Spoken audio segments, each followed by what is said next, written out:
I'm a feminist, but...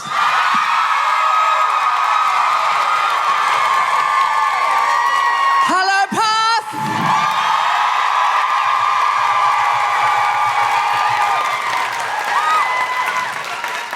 You know, in the dark days of lockdown, I thought this day would never come.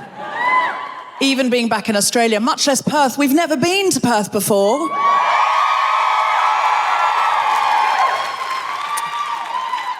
And I'm a feminist, but today I went to the hotel gym, don't mean to brag, but forced to on this occasion.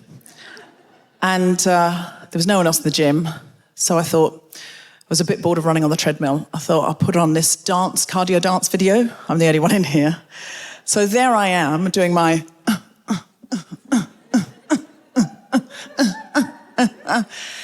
and a man comes into the gym, and I thought, I can't let him see this, so I just grabbed some weights like this. Now, I grabbed the ones on the top thinking they'd be the lightest. They were deceptively heavy. So suddenly I was like, and of course out of my phone is coming these two women going, manicure. And I was like, So I just sort of did like one rep and then just thought, you know what? I'm not really feeling anyone. So I just put them back.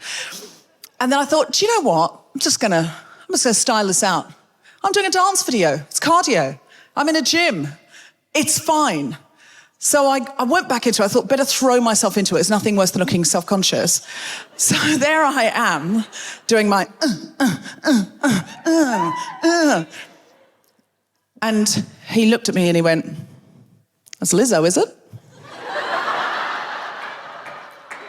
Looks fun. And I went, yeah, you can join in if you want. And he went, no, I'm all right. I said, I'm all good. And then he said, you know the way that you hold in those weights when you put them back? You know that's not good for your arms.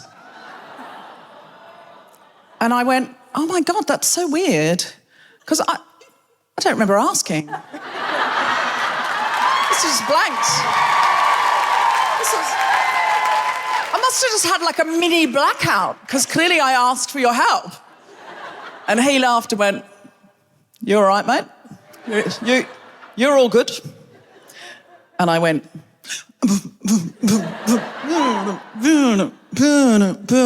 but to be fair, this arm does hurt a bit now.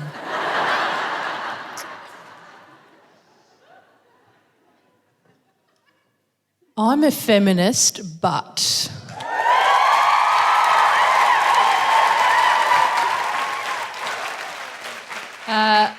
I'm a feminist, but sometimes I wish that my partner would just hire a professional to finish all her DIY jobs. Wow. Yeah. 2 years is too long to have a weird concrete patch in the kitchen that hasn't been tiled yet. Geraldine Hickey, can I just make a suggestion? You could finish it. Nah. But I don't know what I'm doing. You're a 50-50 partnership. Yeah. If she started it, it makes sense that you finish it, because that's equal distribution of labour. That's fair. Yeah. She 100% started it, therefore she needs to 100% finish it. Thank you. That's the voice of a wife. Yeah. I don't know if that person's married to a woman, a man, or a non-binary person, but I know they're married to a DIY fanatic.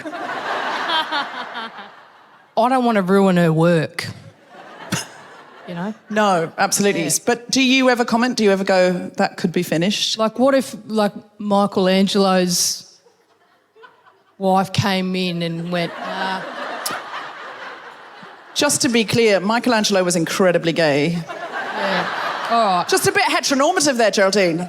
Yeah. I was just thinking of women coming in and putting myself... I'm a feminist, but...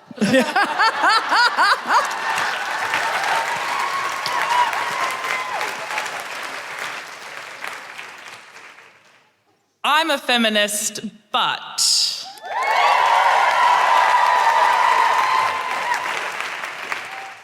As a proudly queer, non-binary person in STEM and in astrophysics. When I found out that the Bachelor in Bachelor Australia was an astrophysicist, I was really excited to have the representation. Did you think, Kat, I could now be the Bachelor? I think you could. I reckon you could do No, it. you. Oh, me? Yeah. I don't think you watched a male astrophysicist and went, Deb could do this. Yeah. So she's just one sort of step. No, I will never you're be saying Bachelor. a non-cis-het white man astrophysicist to be on The Bachelor. That's absurd. No, I'm gonna ask you a more directly challenging question that's going to challenge your feminism. All right. And I need you to be honest. I'm here. I'm ready. If the phone rang and it was The Bachelor and they went, we want a non-binary astrophysicist STEM Bachelor, and it's going to be great representation for all those kids out there, would you do it? Would you be in a big house giving roses to women, eliminating women until one of them just, I don't know how it works, had to go down on you? I don't know, how does it work? Is that how it works? That's not right, is it? I would like to say that I would do it for the representation. I would do it for purely selfish reasons. Yeah. Purely. I'd ask how much they'd pay first. Yeah, that's a good one. Yeah. Would you do The Bachelor, Geraldine? You're not a Bachelor. Yeah, I'm not a bachelor. You'd have to check with you. Yeah, I'd ask how much. I was thinking more checking How many with your people? partner. No, like how much will you pay? What's the payment?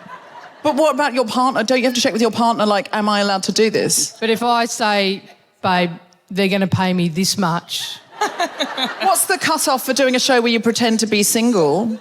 Do you reckon, what level? She trusts me, she knows. Do you think, though, would she not go, it'd have to be like $500,000 or $1 million or something? Yeah. Oh, so I don't know how much I'd do it for. I'd have to figure that out. Sounds like you're a cheap date there. It sounds like you're going to be like, I don't know, 10 grand and some Doritos. Like, I'm definitely more than 10 and another zero at Yeah. least. At least 2 packets of Doritos. At least. I'm a feminist, but...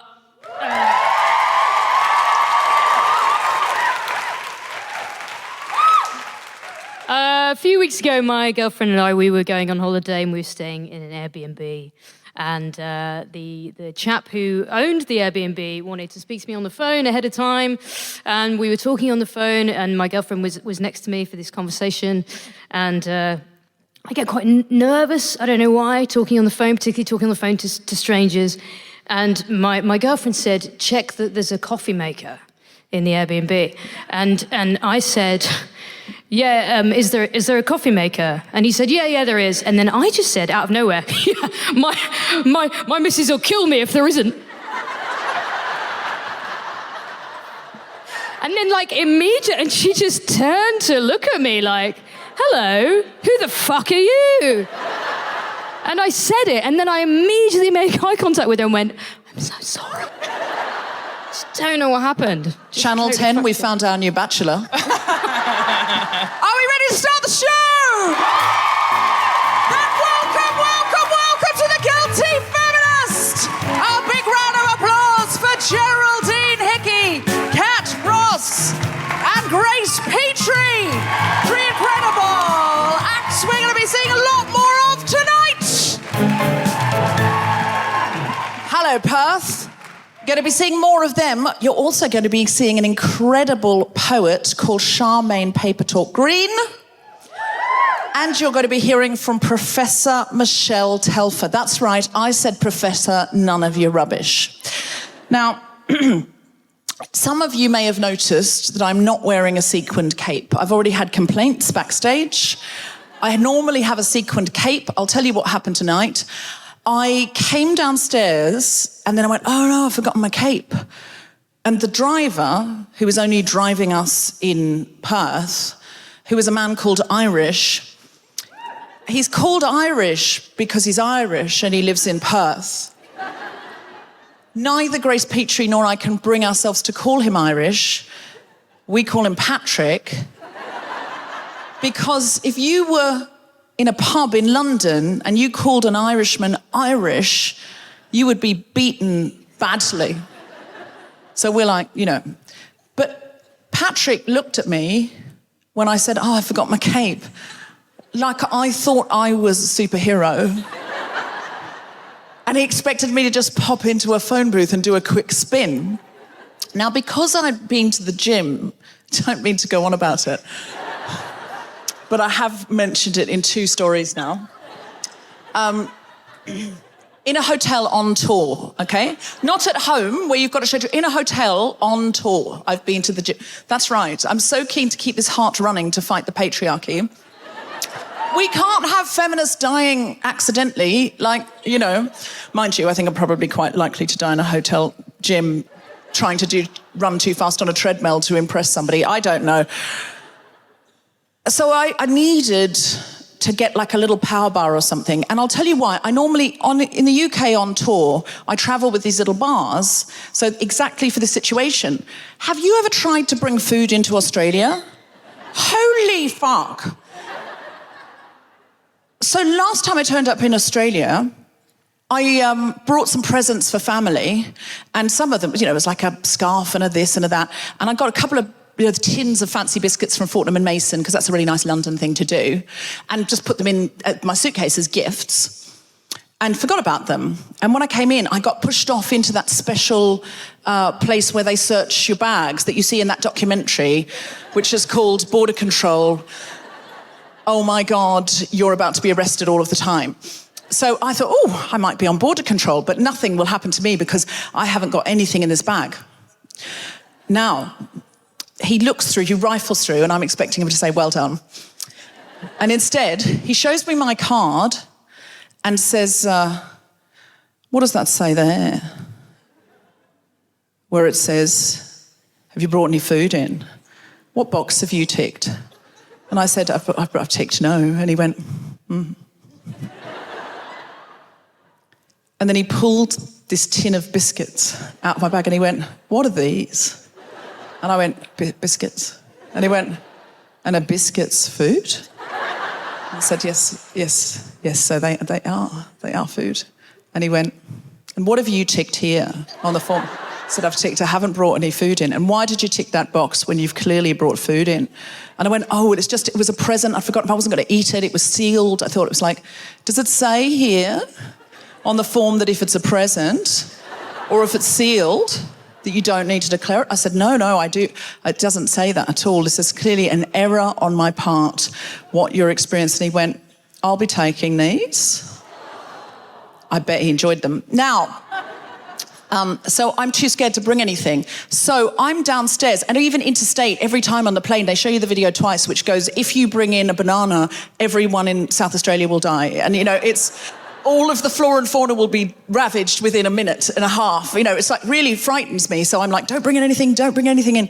And so I didn't have anything with me. So I had to run down to the corner shop just to get like a little bar and a drink or something. And then Patrick drives to the corner. So now I can't say to him, I have to walk back to the hotel or get you to drive down a one-way street the wrong way so I can claim my cape. This is the only reason I don't have my cape. What you have to imagine is I'm in a gold sequin cape with a paisley lining, and it says Guilty Feminist on the back. So I'm just going to do a quick spin so you can see it. The power of the feminist imagination. Instead, what I've got for you is something that nobody else in any other region is going to get, because it was left for me at the stage door by somebody here in the audience who is called @Jetlag Mama. Is that right? Are you @Jetlag Mama? Okay, so what's exciting about these, I'm going to show you these because I'm so excited about them. Now, this is a biscuit in the shape of Cal Wilson. And I have to apologise to you that you made this for Cal Wilson and she's not here. And I know, no. But it's because she's having to isolate because she was in close contact with someone and she was like, I cannot bring it to Western Australia. I can't even bring a banana.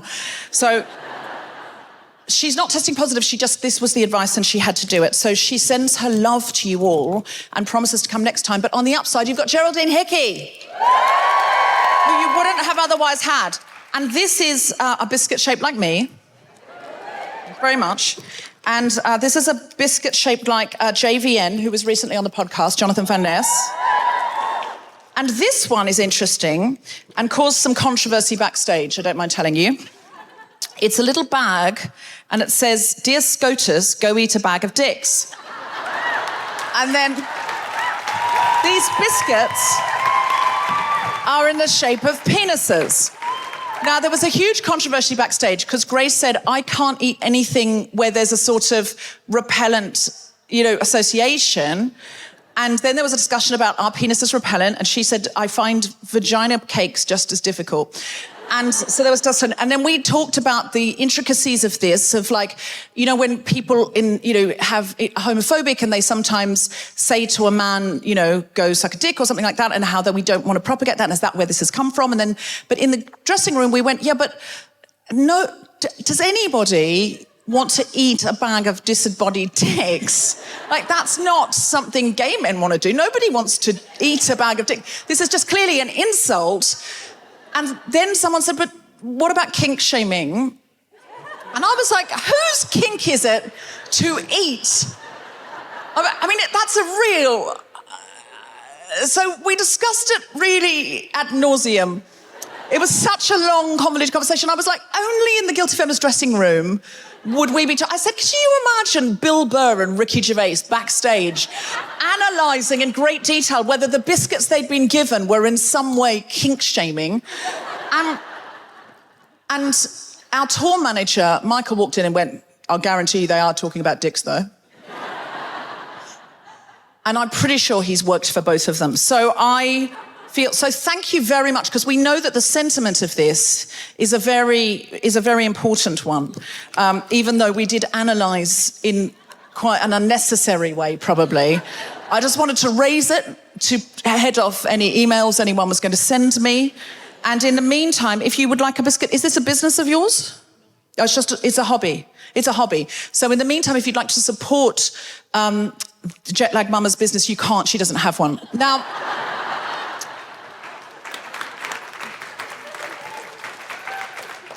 Now, all around the UK tour, and we started in Adelaide 2 nights ago on the Australia-New Zealand tour, we've been asking people for what acts of feminism they've done since the pandemic started. You've probably heard me asking people, and we're just finding it really interesting in what regions, what people have done. But we like to start small. If you've got something that you really want help with, please tell us about it. But we don't want to start with you. We're looking for something low level. So has anyone got a low level act of feminism that they would like to share? Yes. Oh, you're wearing a T-shirt that says STEMinist. I love you already. Already I'm suspicious that this is going to be too good. Already you're setting the bar low. Okay, do you want to say it into my mic? Because it's the international listeners like to hear you. So when I sing nursery rhymes to my daughter, I change all the pronouns of he's to she's. So the kookaburra is a queen of the bush. Sing a song of sixpence. It's the queen in the counting house as well. I love that.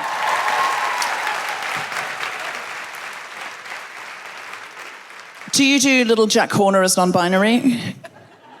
It's a helpfully androgynous name. Are you just filming? Are you taking a picture there? Because I'll happily pose. Oh, you were videoing her. Okay. It's awkward now. You're still kind of pointing it at me, though, and I feel it's a really bad angle. This is a gorgeous venue.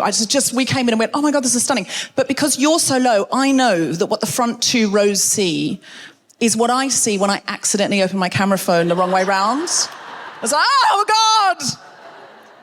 If you're sitting up there, I know that I'm like 75% more attractive. Up there, those people up there think I'm, basically Rihanna. These people down here are like, it's all angles, and that's true of life. Everything's a point of view. Which point of view are you looking from? Okay, so has anyone else got a low-level act of feminism? I think that's quite proactive. It's this good thing to do. I try and do that if I'm reading a book to a child, not to assume, or pointing out an animal, not to assume it's a he. It's so ingrained. But it's it's a bit worthy. I'm looking for something more like, I forgot to shave my legs and then remembered. Has anyone got anything lower than that or equal to that? Yes. What's yours? At a summer camp I worked at, it's tradition for the boys to build a campfire. I fought for the girls to build it. At a summer camp you worked at, it's tradition for the boys to build a campfire and you fought for the girls to do it. That is a Lisa Simpson act of feminism. Anything that gets a round of applause is too good. I want people going, I can do better than that. I want to encourage people. Yes, have you got one? Did you say you had one? Yes. Oh, do you want the mic? Yes. What's your name? Ziva. Ziva? Ziva. How old are you, Ziva? 11. That changes some of the jokes I was going to do. Ziva, come into the light. Come into the light. Okay. Big round of applause for Ziva.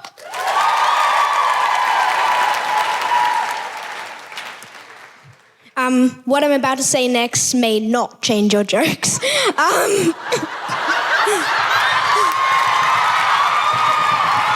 Already I love her. When an ignorant boy at school was talking out of his arse about how boys were supposed to be smarter than girls or tougher or some other ignorant, forgive me, bullshit. I pointed out that I have had all A's for the past 4 years.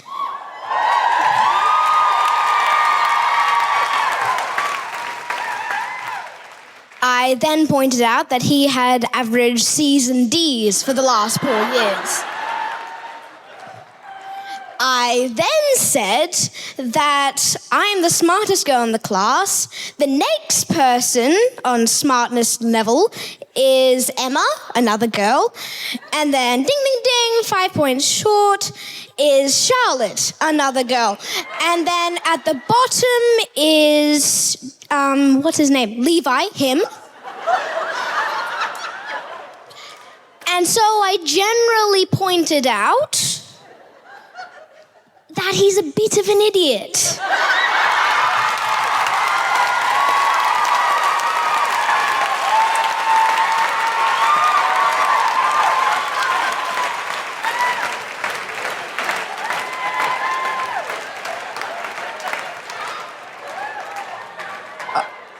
So, Siva, we're not going to do better than that, so I now have to bring the comedian on.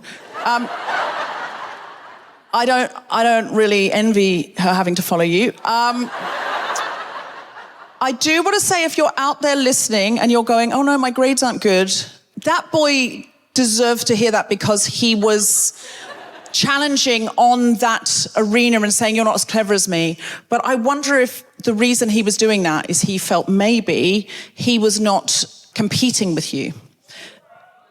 And I just want to say, if you're listening and you're not academic, it's okay not to be academic, but what is not okay to do is to go up to somebody who is more marginalised than you historically and say to that person, your marginalisation puts you in a lower ranking than me because you're feeling insecure. So that's really important. You remind me a bit of 11. It's strange that you're 11. Does she remind you a bit of 11? Yeah, I want to get a picture of you and send it to Millie Bobby Brown. She just did our show, you know that. Wow. Now, Perth, if any of you have something you'd like us to help with, I'm going to ask you about that later in the show. So get thinking. We also want to hear about acts of feminism that you need Perth support or Western Australia support. You might not be from Perth. Give us a cheer. Oh, is that a baby? I love it when babies come to the Guilty Feminist. Love it. Oh! What's that, the Lion King? So like the Lion King.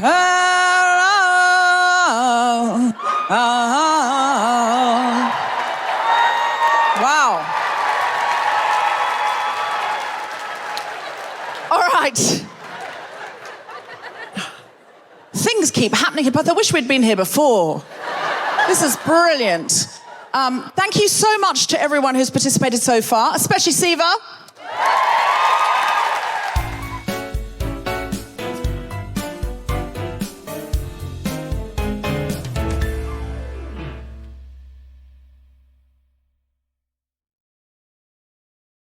Are you ready for some stand-up comedy? Then put your hands together and make incredible woohooing noises for the wonderful Geraldine Hickey!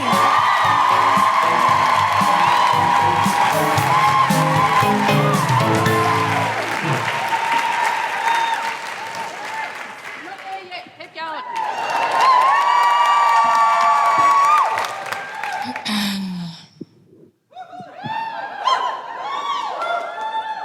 Sup, fuckers.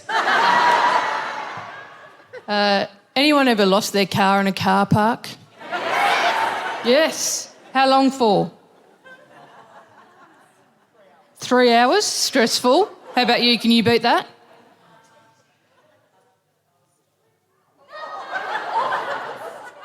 You didn't lose your car. Your cousin lost their car, but it was stolen.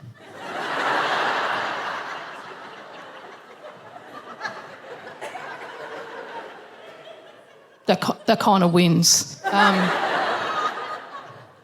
27 hours for me. Yeah, 27 hours from the time that I parked the car to the time I got back in it, 27 hours. Happened at Springvale IKEA. This thing, you know, I don't know if this happened to you when you tell people that you've lost your car, there's always someone that goes, oh, you know what I like to do? You know what I like to do? I like to take a photo. I take a photo of the car that I parked next to, so then I'm like, take a photo of your car. That's the car that's going to be there.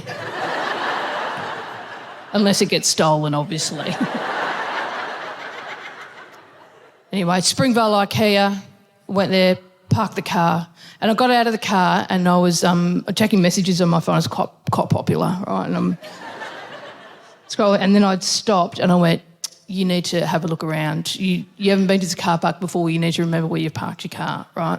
So I stopped and I looked around and then I saw a big yellow J, like this big yellow with a J on it, and I went, okay, yellow J, couple of rows over, that's where you parked your car, right? And then in I went.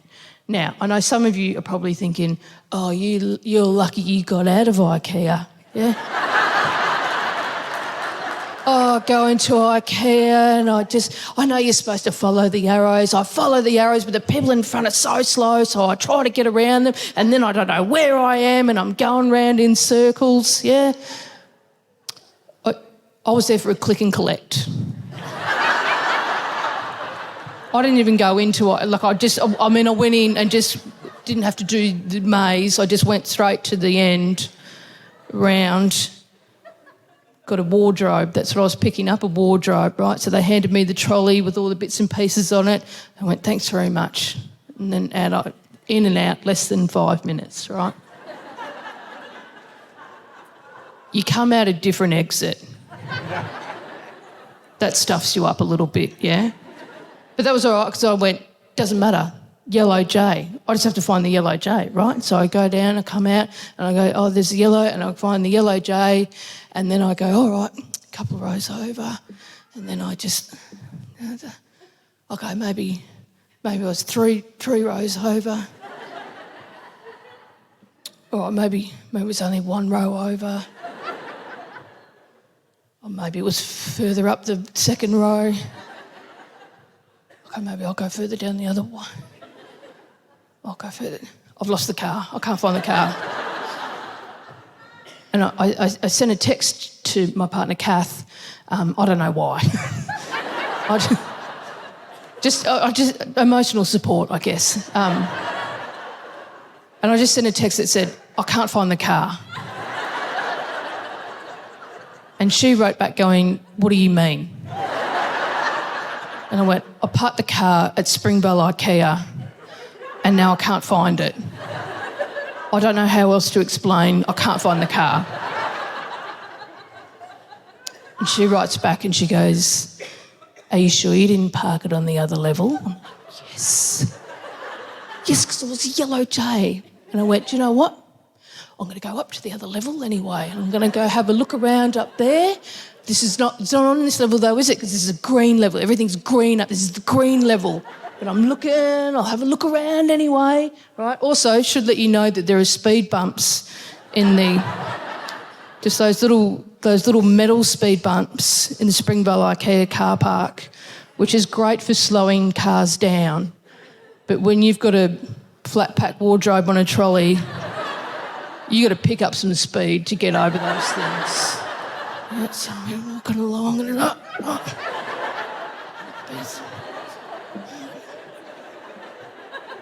looked around on green and went, it's not here, right? And went back down, had another good look on where I thought it was, and then went, maybe I need to get rid of this trolley, right?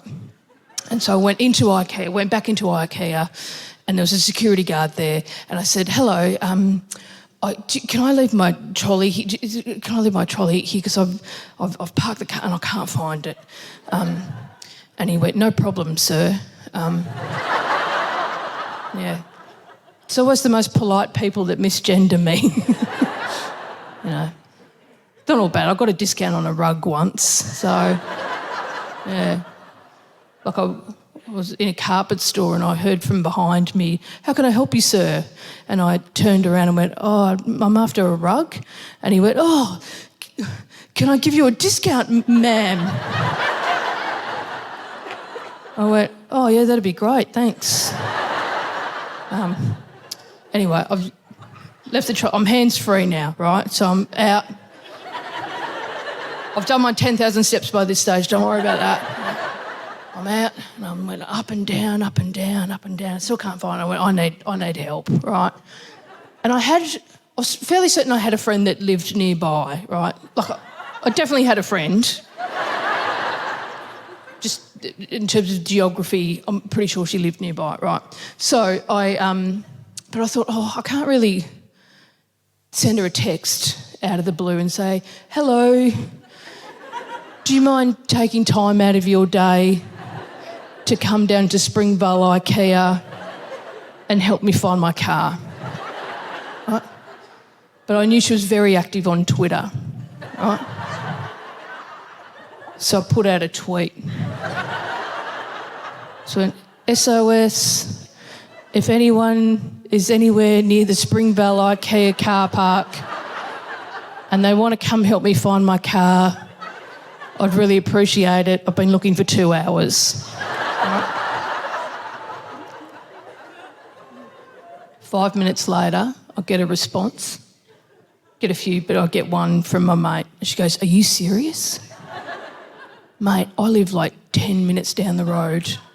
I can be there in 15. I'm like, I am serious.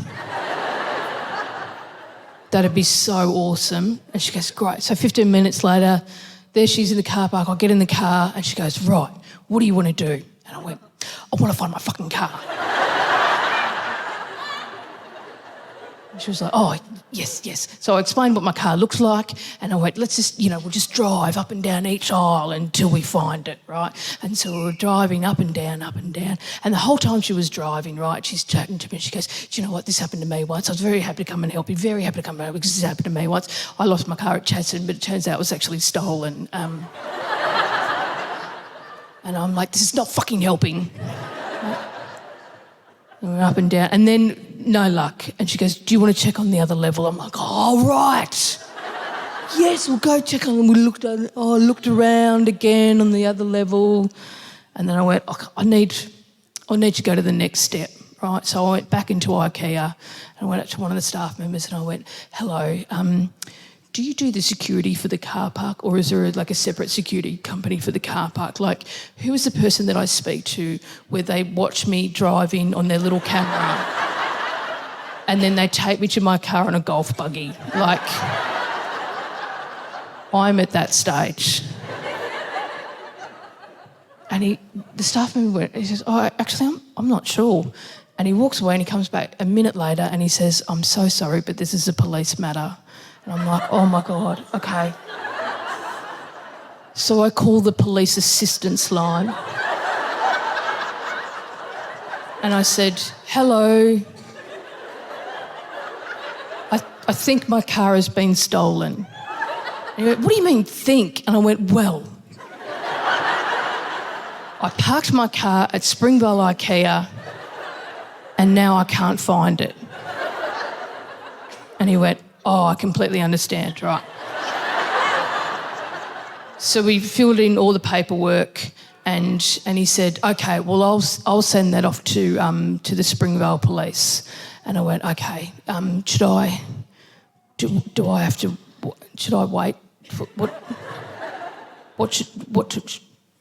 I have to do? And he went, well, they'll come down if they've got nothing else on. And I went, oh, I'll go home then. And he went, yeah, go home, right? So I did, and when I got home, I was just going through all the things that I'd left in the car. I was just really annoyed. You know, you just have stuff in the car, and I was just like, oh, I had my jacket, and I had my camera, and my iPad. I had an iPad in the car. Oh, there's that little thing you can.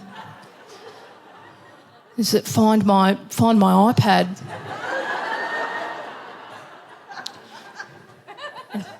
You know, Kath had her phone. I said, can you look up?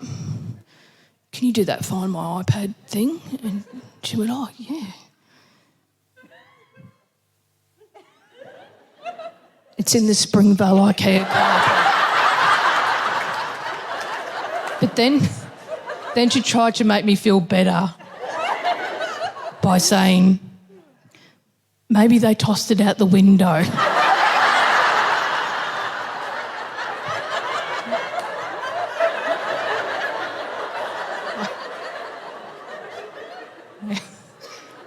I sent a message to my mate and I went, hey mate, just so you know, I remembered that my iPad was in the car and we did find and it's in the car park. And she writes back going, I've just looked it up. Car park doesn't close till 9:30. I'm going to finish my dinner and I'll go down and check it out. Like half an hour later, I get another message of my mate, and it's just a selfie, and she's taking it in front of my car, and she's positioned it in such a way that you can see the green H. I've been Geraldine. Thanks so much.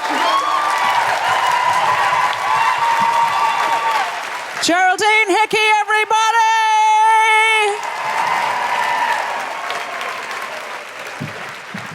Oh my God, could you hear me laughing in the wings? I was just roaring. I couldn't stop. I'm normally more discreet than that because I don't like to draw focus, but I couldn't stop myself. I was just laughing so much. I'm going to push on and bring on our next act because she's incredible. Charmaine Papertalk Green is an award-winning First Nation poet, social science researcher in Aboriginal health, and community agitator who lives in Geraldton. Don't come on yet, Charmaine, because they're going to cheer a lot for the next thing. I'll say your name at the end, because if you're all backstage, you hear the cheering, you come out, you know. She is also a PhD candidate with ECU awaiting examination of her autoethnography thesis.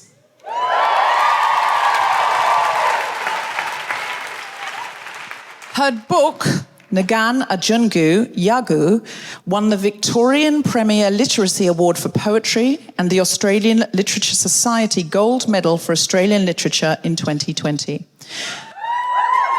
She works and lives in her own community in regional Western Australia with a focus on the health and well-being of the Mullawa community. Charmaine performs around Australia at writers' festivals. Please welcome to the stage the incredible Charmaine Papertalk Green!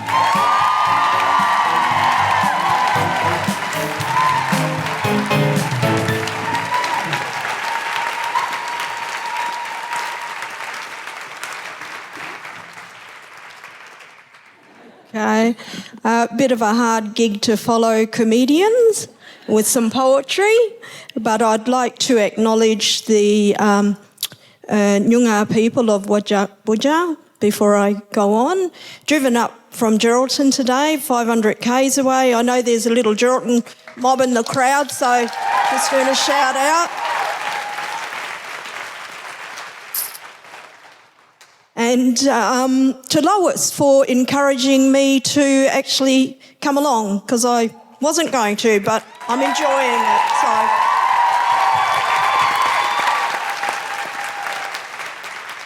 The first poem I thought I'd read to you is called Life is a Crossflow, and it's an ekphrastic poem, which means I write in response to paintings and to art.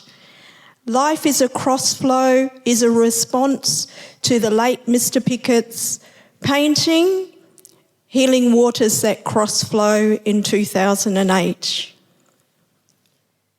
Sitting on Adelaide Terrace, looking out at the rainfall, my eyes dancing between the rain and the painting. Rainwater continues to kiss Noongar country, Wajak Buja. Water dancing on the powerful Derribul Yarrigan in the distance. My first thoughts are to honour those whose land I am now on. The buildings and the fast-moving cars are nothing but white noise. Cross-flowing, spreading through my spirit, my body, my heart, my healing, my layers, my life, cross-flowing, never-ending. My eyes dance between the clouds and the painting. I want to jump into the crossflow and let the waters take me on a journey across country, place and time. I want to float on the water with my arms open wide, staring up into the Milky Way at our ancestors' many stories. I want to be that flowing water particle, bringing life and renewal. Cross-flowing, spreading through my body, my spirit, my heart, my healing, my layers, my life. Cross-flowing, never-ending. My eyes dance between the rain receiving trees and the painting. Crosswaters spread across country to touch what needs healing. Country, Buja, Barna, determines water's movements across it, just like the energy it gives us to heal when we go on country. If you can see country stories or message with your heart, you heal. If you can have a yarn with country and receive this energy, you heal. Cross-flowing, spreading through my heart, my spirit, my body, my healing, my layers, my life. Cross-flowing, never-ending. My eyes dance between crowd-blaking blue skies and the painting. This moment reminds me of just how complex the cycle of life really is. But where there is a beginning, there is an end, and they always meet up. That is what we call the cycle of life, and that is why we say everything is connected to each other, from the sky, the country, the waterways. This connection and relationship dotted across country, guiding the way. Cross-flowing, spreading through my healing, my spirit, my body, my heart, my layers, my life, cross-flowing, never-ending. My eyes dance between the birds flying across the cloudy sky and the painting. The deep connection between water and healing is a strong cultural belief. There is something beautiful about water sources, such as rain, water holes, rivers. There is strong spirituality through our water stories and cultural practices. We extend our energy and respect when offering sand or leaves to water sites. We receive energy and blessings from watching our new baby in rock water pools, cross-flowing, spreading through my layers, my spirit, my body, my heart, my healing, my life, cross-flowing, never-ending. My eyes dance between the white noise of buildings, roads, cars and signs.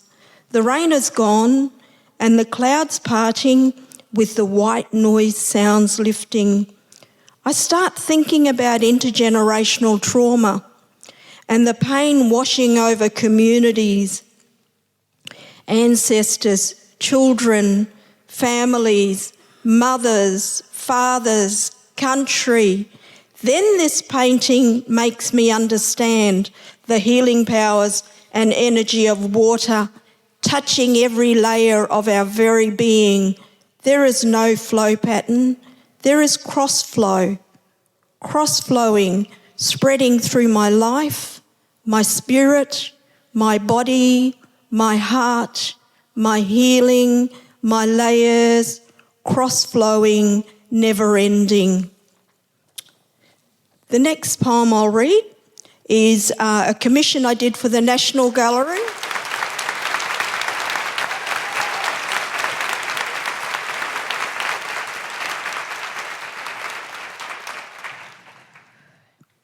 A commission I did for the National Gallery in 21-22, National Gallery of Victoria, for their Who Are You portraiture program and exhibition.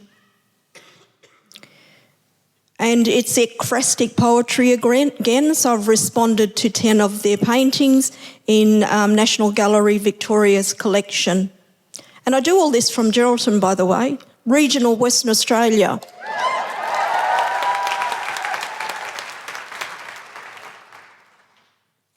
Bringing together my bundle of kangaroo skin, emu feathers, kangaroo sinew, quandong and bush seeds, to stitch a woman's story of women storytellers, a story of First Nation women storytellers, women narratives of hands, eyes, energy, culture, identity, colonisation, decolonisation, and a long line of ancestors. But now let me whisper call out to my grandmothers, Ngarlu Jugurnu, Abba, Ganthari. Painting number 1, Mrs. Wood and Air, 2013, by Carla Dickens. Ngana Nyinda, who are you? I am the face of many communities. I am the keeper of many knowledges. My head is wrapped in an outer scarf of generational trauma, sorrow and grief. I am protected by deep culture. I am the grandmother you seek within. Painting number 2, artwork number 2, Possum Skin by Mari Clark. Ngana Nyinda, who are you? I am the gift of warmth and beauty. I am the grandmother in your dreams. I whisper amongst many about our old ways. You captured my whisper and with your hands stitched together our cultural practices. Nothing is ever lost, but found to those who listen. Magic Weaver, 2005, by Yvonne Kulmati. Ngana Nyinda, who are you? I am the magic weaver, forever binding together the water, air, land, salt, soil, wind and grasses. We women are woven together from every ancestor. I am bound to my country and my country to me. I am the grandmother within every cell of your being. Painting number 4, Ngalam, 2019, by Shirley Purdy. Ngana Nyinda, who are you? I am the women artists in the many First Nations art centres, painting stories to be transmitted to our families from a connection to a full moon and daughter tree, from touching the earth of country, memory and story, from taking the gift of cultural knowledge to the canvas. I am grandmother's memory and cultural older for tomorrow. Self-portrait 1999/2005 by Tracy Moffat. Ngana Nyinda, who are you? I am the I storyteller, showing myself to you. I can create and change narratives from the black and white of life, with instructions through to the rosy cheeks of a hand-coloured stereotype breaker. I am the many grandmothers, many eyes seeing and seeing, awakening narratives by looking to the distant future. Warrior Without a Weapon, 2019, by Naomi Hobson. Ngana Nyinda, who are you? I am every grandmother's grandson of ancestral country, First Nation men nurtured through maternal love in each campsite before a manhood life journey. I am gentle as a sweet breeze and soft grass. My tears are carried with each trauma, seen or felt. I am grandmother's sons, grandsons, and great-grandsons. Oppression, Repression, Family Portrait, 2004, by Yoni Scarth. Ngana Nyinda, who are you?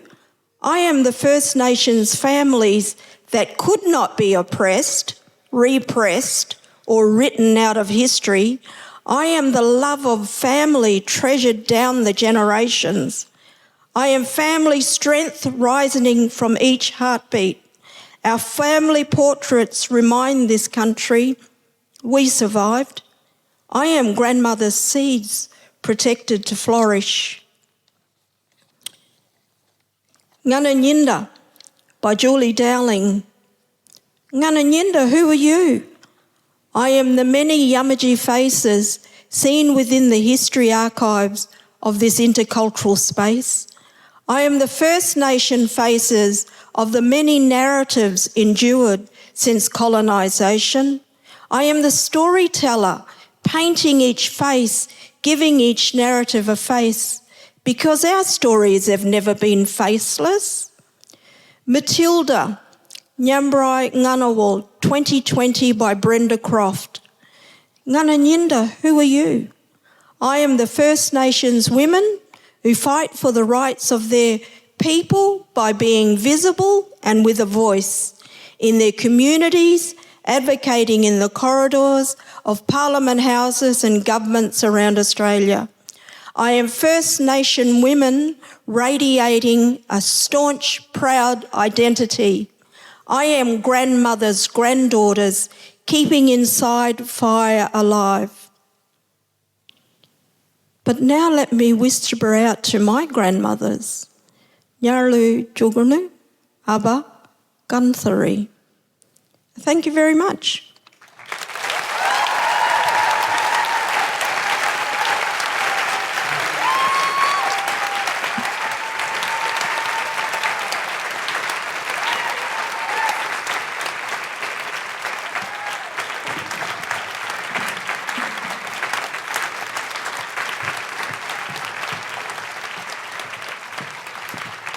Charmaine, there's a mic right next to you. Thank you so much.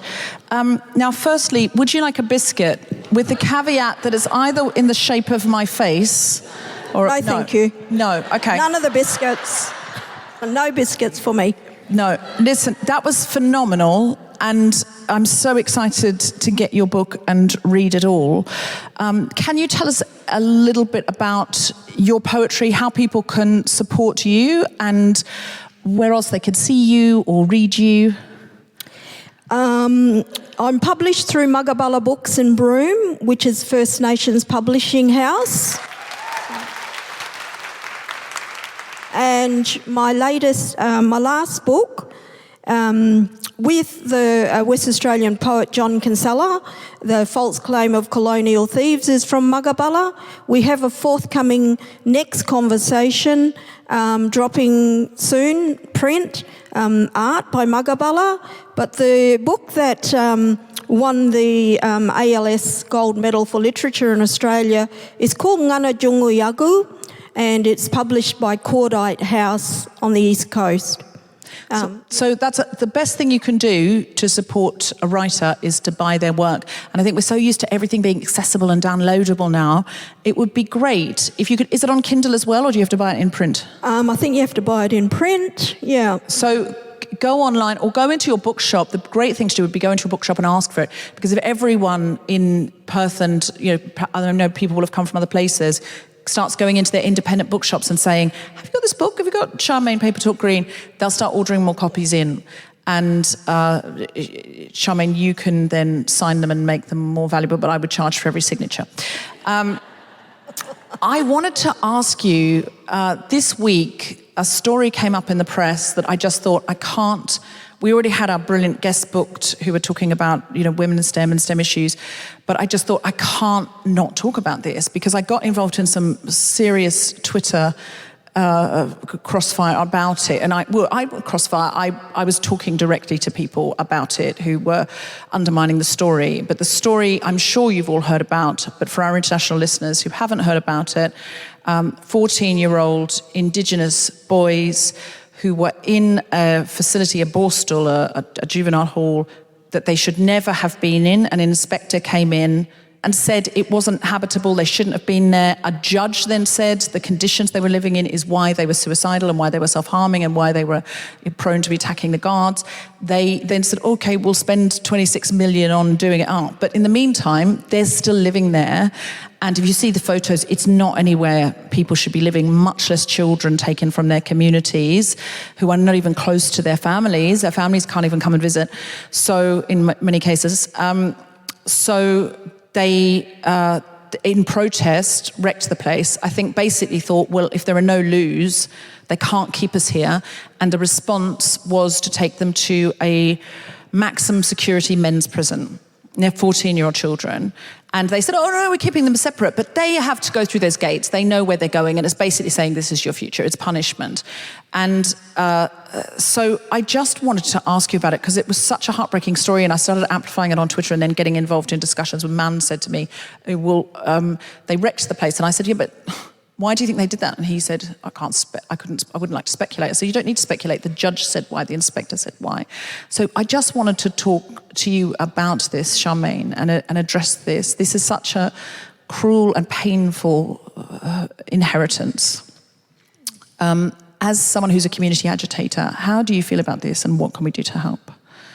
Well, I do support the Save the Children campaign, and what we're talking about here is taking the children from Banksia across to adult maximum security prison at Casuarina. And a lot of people don't like getting involved, and a lot of people stay silent in Western Australia. And I think, that needs to change, and people need to have a little bit more compassion. And the things that we can do is there's a cohort of about 20 boys, 14 up, who are being taken across. Now, the Department of Justice and Corrective Services say that it's for a short time while they fix up Banksia for the boys. And a lot of these kids come from out in the regions. They've flown thousands of kilometres away from family and everyone. I'm not interested in people saying, well, if you do the time, do the crime and all this sort of stuff. I'm interested in the human rights and the mental health of these kids. They are kids.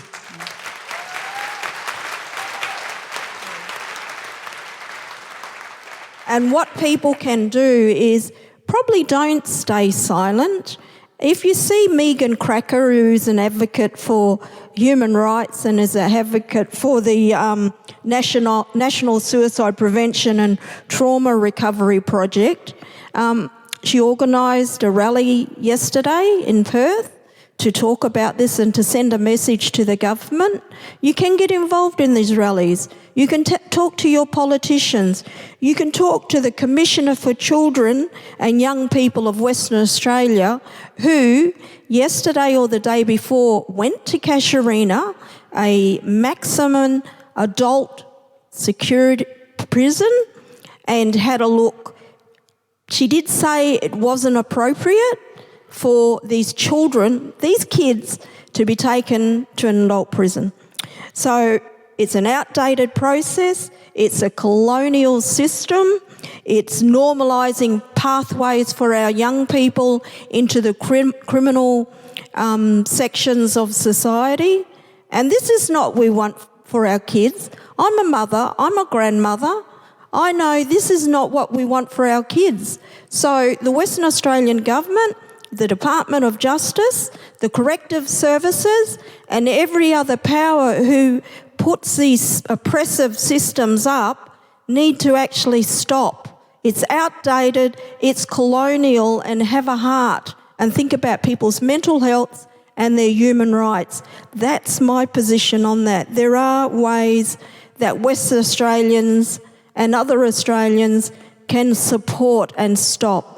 It's not easy stuff to talk about, and a lot of people feel comfortable not talking about it, but in the meantime, these young kids do need our support. 100%.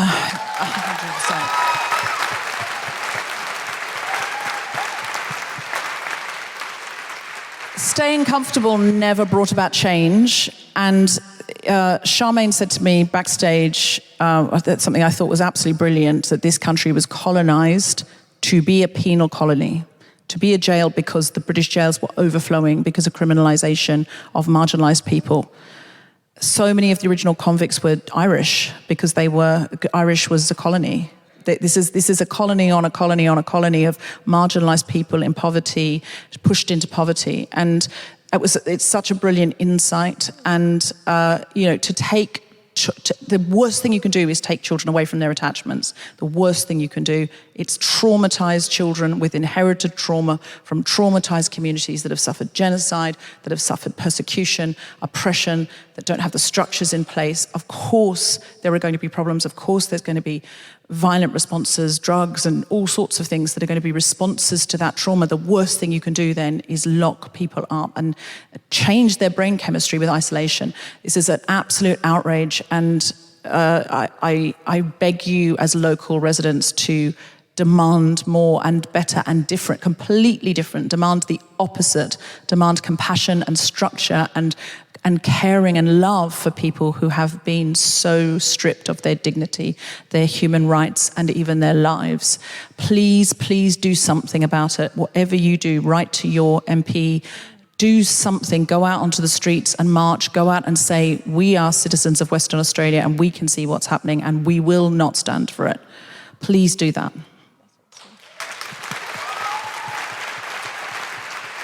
Charmaine, it's been such a privilege to have you. Next time we come back to Perth, will you come again and do more poetry and talk to us more?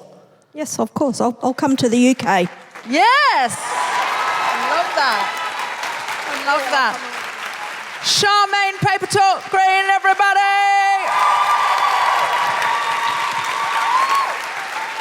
It's nearly time for the interval where you're going to go and you're going to get a drink and go to the loo. Have you had a good first half so far?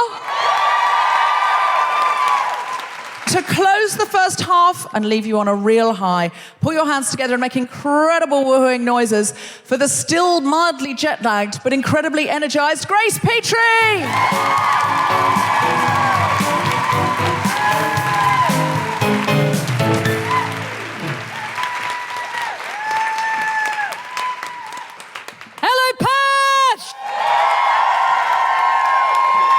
How you going? Too easy, no dramas. See, I'm a local now. Oh, wow, what an amazing show so far. I try to, I'm doing the whole tour with Deb very kindly brought me out for the entire tour, so I try and sort of do different things, different songs every night, and I try hard to sort of keep them like, if anyone mentions anything that I've got a song about, I try and stay on theme. So I was very pleased when Geraldine told her story about IKEA. Because I've got an entire song about IKEA. Because what happened is I was concerned that not enough people knew that I'm a lesbian.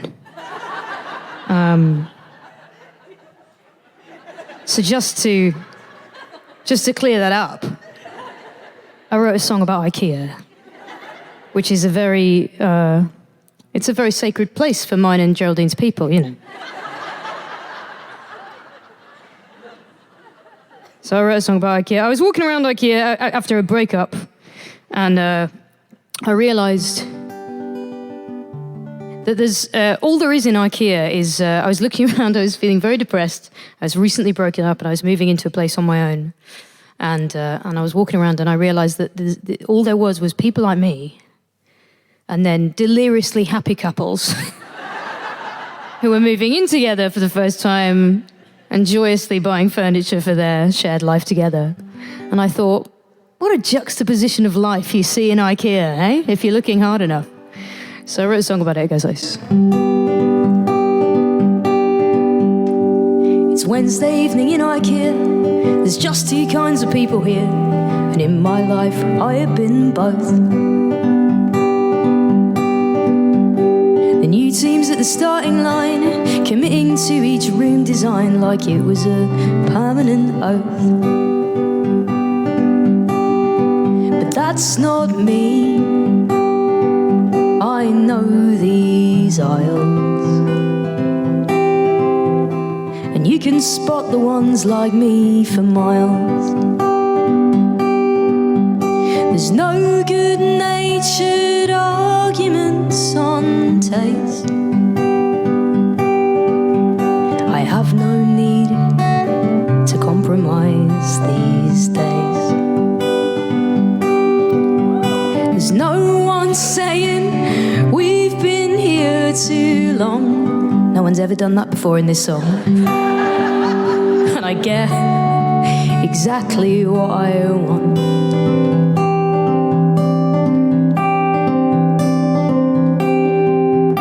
It's Wednesday evening in IKEA, and everywhere I look in here, a new team's trying to make themselves match.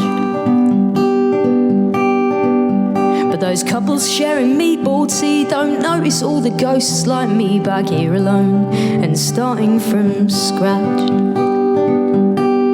But spare a thought, but for the grace of ever disassembling shared space. Now there's no good-natured arguments on taste.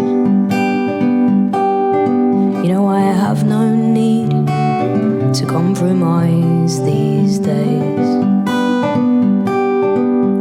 There's no negotiations to concede, and I get exactly what I need. What I need. And to those optimistic lovers picking duvet covers, I wish them all the best from the bottom of my chest. And if they follow the instructions, there's no reason their constructions really shouldn't last. But who am I to ask? Because mine all fell apart, and I'm right back at the start, just hoping I've not lost any fundamental parts. And I'm sure that I'll remember how it all fits back together, 'cause I know I'm not inadequately skilled. It's just that some things take two people to build.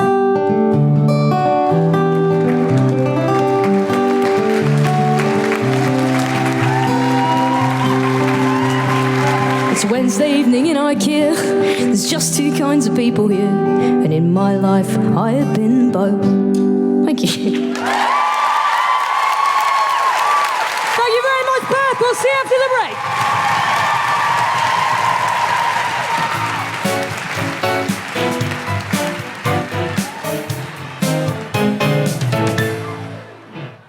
So that was the first half. Join us for part 2, which should be in your feed right now.